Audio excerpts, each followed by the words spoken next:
Welcome to our channel. Today we how to install Microsoft SQL Server Developer Edition on Windows step by step clearly. Download the Microsoft SQL Server Developer Edition from the official Microsoft website.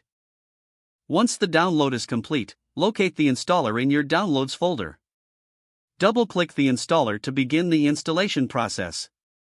In the Setup screen, select New SQL Server Standalone Installation. Read and accept the license terms, then click Next. Once the checks are complete, click Next to continue.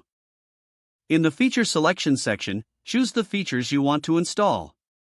Common choices include the Database Engine Services and SQL Server Management Studio. Click Next after making your selections. In the Instance Configuration window, choose whether to install a default or named instance. A default instance is suitable for most users, so select that option if unsure. Click Next to proceed. In the Server Configuration section, set the SQL Server services.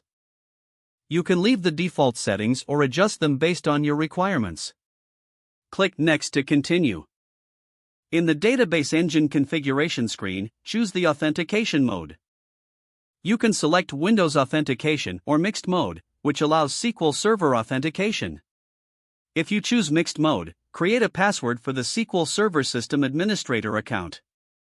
Add any additional SQL Server administrators as needed. Click Next after configuring the settings.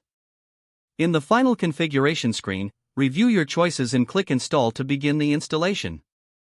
Wait for the installation process to complete, which may take several minutes. Once finished, you will see a success message. Click Close to exit the installer. To access SQL Server Management Studio, located via the Start menu. Open SQL Server Management Studio and connect to your server. You can now begin using Microsoft SQL Server Developer Edition on your Windows system. Congrats, you have successfully installed SQL Server Developer Edition. If the page does not load, refresh the browser or try again in a private or incognito window. Don't forget to like this video and subscribe to our channel for more step-by-step tech guides.